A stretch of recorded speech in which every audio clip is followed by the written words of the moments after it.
Welcome, welcome everyone. I hope you saw the vlog. I know 2 people were watching. We chatted. It's lovely weather outside. I'm indoors, by the way.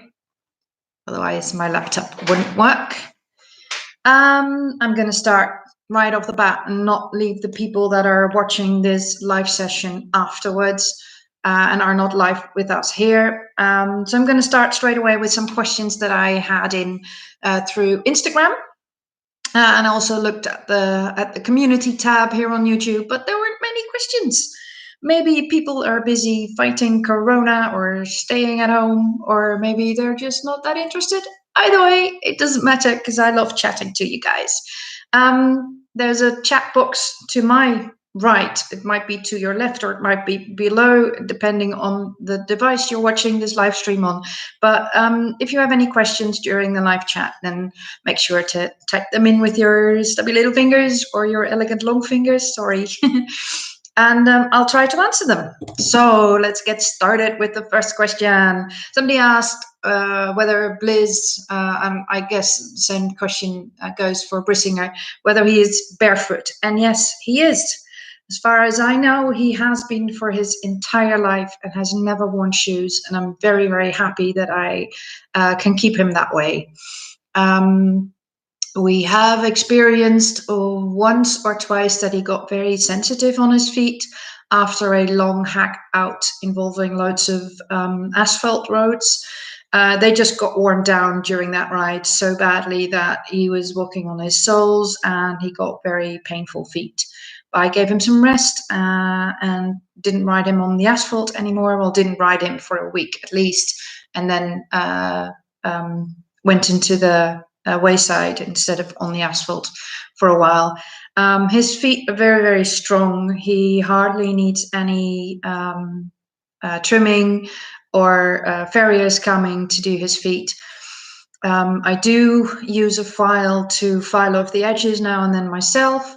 What his front feet are a bit, I think, yeah, his feet are, he's walking on the outside of his front feet, so the inside gets a bit wide now and then, and the farrier trims that off nicely. So I'm very, very happy with how his hooves are, and it looks like BRISINGR's pretty much the same. I've seen his feet for the past 2 years, and they look very, very nice, and he's very okay with lifting his feet. So I'm hoping to do a course maybe in feet trimming and be able to trim them myself. That doesn't mean I won't have a farrier coming by to check his feet now and then.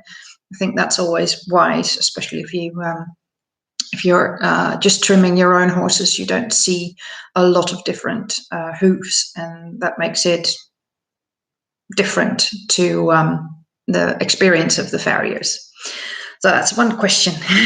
The other question by the same person was, what do I feed BLIZZ? And at the moment he's getting fiber beet, which is a mix of beet pulp and I think it's lucerne. And also, apart from that, some fiber pellets that need a lot of soaking with warm water.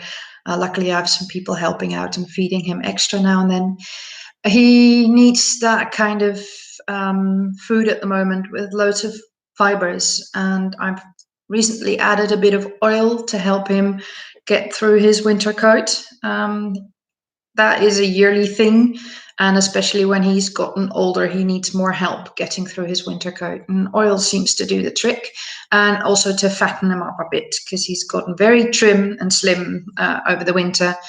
His teeth are older. He's an older horse. His digestive system has changed and works differently. That's why I haven't ridden him for a while as well, because he needs his energy to stay warm, get through his coat, and yeah, and I guess just to hang around with his friends. That's it.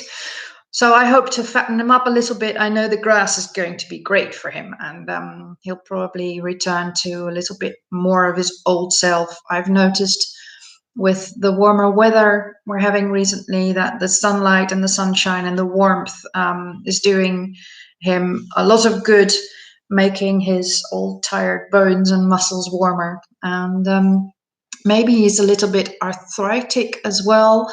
I haven't checked because it's not to the point where he is lame or walking with difficulty.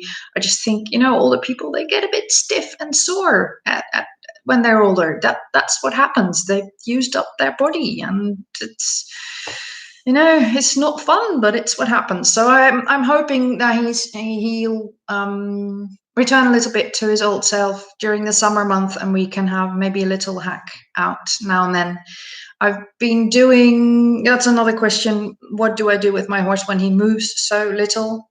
Luckily, they're outside for most of the day, have a little paddock area where they can move around, which he doesn't. He just likes to stand near the food and sleep or eat. So I'm very lucky to have that, and that keeps him at least moving a little bit. He doesn't have a surplus of energy, so he's not like a horse being pent up in a stall all day and then just desperate to jump and move and get rid of all that extra energy. So that's not a problem with BLIZZ, and it's not a problem with BRISINGR either. He's enjoying his time in the barn with the other horses and has enough space to move and play as well. What else was I saying? Oh yeah, I've been doing a little bit of horse yoga, and that is where the trick training comes in handy, because we have trained for over 18 years. 18 years, 1-8. How do you do an 8? 1-8 years. That's amazing. So for most of you, that's a lifetime. Some of you are younger than 18. So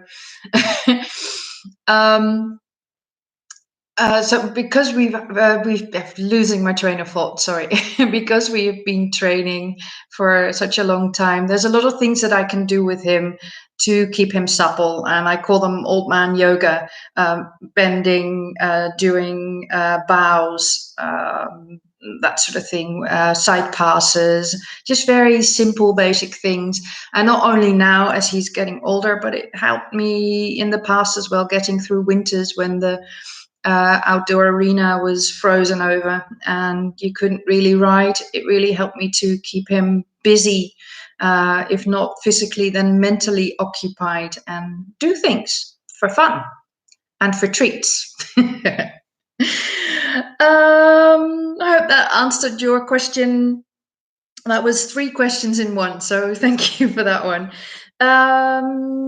There is another question. Oh, no, I think not many questions, but I have a lot to talk about. So I'm not going to do this chat for very long because I have to go in a minute, but I wanted to talk to you a little bit about this magical thing.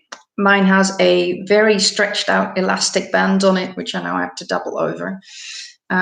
This is my clicker. This is one of my clickers. I have about 3 because I keep losing them and misplacing them. So I tend to have them connected to bags and stuff like that so I can use them. I like the elastic band. Some people attach it to a target stick or a whip because it's easier to have your hands free, so you can let it go and you can grab it again. This is the sound the clicker makes. That sound to a BLIZZ means I'm gonna get a treat.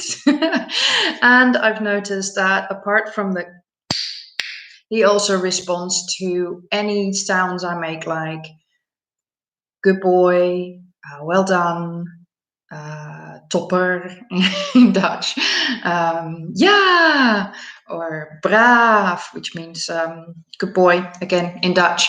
So I have a lot of words. I went through a lot of words because he acted on them and I had to find a new word, but then he would get that word very quickly and understand that that was also a trigger for him to know that he'd done something good and would get a treat. You can use words. You can use the click of your tongue, go when you reward. I find that hard because I tend to click a lot and make a lot of noise when I ride. So there's a lot of noises when I ride. I'm trying to tone that down a little because when I listen back to myself, it's like every second I'm making a sound to my horse, which I think is annoying for the horse. And what am I actually saying if I have to say it 18 times within a minute? So I'm trying to tone my vocal commands down, and that's also where a clicker comes in handy. I tend to alternate between using the clicker and using voice commands, depending on whether I can find my clicker and use it, or depending on what trick I'm teaching. When it's something new, then I prefer the clicker because it can be very precise and you can time it better than a voice command. Yeah, so have both in your assortment of means to do trick training with your horse. In the other hand, or in my pockets, or in a little pouch, or you see me with BRISINGR with a bag. In the bag is usually the hands-on grooming gloves and maybe other brushes, but also a bunch of treats, and there's a clicker dangling from it. So have your treats at the ready on your person. Try not to have them in your hand. I've noticed recently, BRISINGR is a quick learner, that when I grab a treat from the bag, it makes this rustling noise. And he's like, oh, I'm going to get a treat. So he's at the ready, even when I do that. And then I grab 2 or 3 treats in my hand and I wait. And then I give a command for him, or well, command. I try to give a command to see if he does anything. And then when he does something that I like, then I click and reward. So having treats either in your hand or in a pocket, make sure that you are safe having those. Horses have great sense of smell, so they will know you have the treats on you, no matter where you put them. They are very clever and very smart when it comes to food. They know how to find it. It's like me and chocolate. I know how to find my chocolate. I give low energy treats. I have a mineral pellet that I give now. It's nice and large, so it's easy to give. And sometimes I just give normal feeding pellets. Muesli or mash or that kind of thing is very, very hard to give for me. It's a mess in your hand, and well, it's not. So find something that is low energy that you can hand out as much as you like to your horse, that is easy to chew on and get rid of, because sometimes I give something that he takes half an hour to chew on it, and I'm waiting for him to finish his pellet and his treat. It just takes ages. So I have to find soft things to give him and not the harder things. And sometimes I have carrots handy. Carrots are useful as treats. They're more high energy and a bigger reward for a horse. And they're long. Some carrots are long, and that makes it better for your fingers to give them, because they will make a mistake and nip your fingers when you do trick training. It will happen. Don't punish them for it. It's a mistake. They don't do it on purpose unless you've taught them to do it on purpose. And that might be intentional or not, because horses are clever. They will teach themselves things that you don't want them to teach themselves, but they will. That's what happens when you do trick training. When you do trick training, you're going to have some behavior that you don't want just happening or developing. And the good thing is that you can change that behavior because you know how to trick train, or you're learning how to trick train. It's a sacrifice you make. When you teach your horse to rear, he is going to rear, even when you don't want it. When you teach your horse to do piaffe, he's going to do piaffe, even when you don't want it. When you teach your horse to canter or gallop very, very fastly, very, very fast, then he's going to canter very, very fast. So all of these things, not even just trick training, if you're going to teach your horse anything, he's going to use it. He's going to do it because he's offering what he has learned. It's natural, so don't punish. yeah, I'm gonna end the chat. I don't see any questions. I hope you're still watching. Feel free to leave questions in the comments. I will try to answer them just by typing or in the next live session. And yes, there will be a more in-depth vlog on trick training, on how to get your horse used to the clicker, on training with a clicker in the near future. Probably with BRISINGR because he's learning. Maybe with BLIZZ, he knows things a little bit too well to show you how I train. And maybe with Twisty or Jackie, I don't know yet. We'll see how it goes, and we'll see when I have time to tape. Thank goodness there is more daylight now, and there's more opportunities for me to make vlogs. Yes. Also, there's going to be a giveaway. Yeah, it's going to be on Instagram. I'm pointing as if Instagram is in the corner, or maybe it's down there, or you have to, type in my Instagram channel, give me a follow, give the channel, give the Instagram, give the Instagram a follow, and look out for the giveaway, because I'm going to give away some art.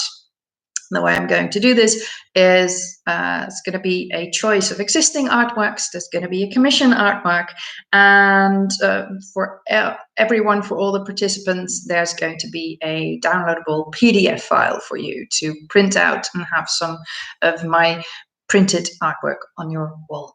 That was it. I hope you enjoy yourself. Stay home, stay safe. Take care of those you love. For me, it's my mum and my best friend. I really, really long to see them, but I want to keep them safe by staying home. That's what I'm doing. Oh, hang on.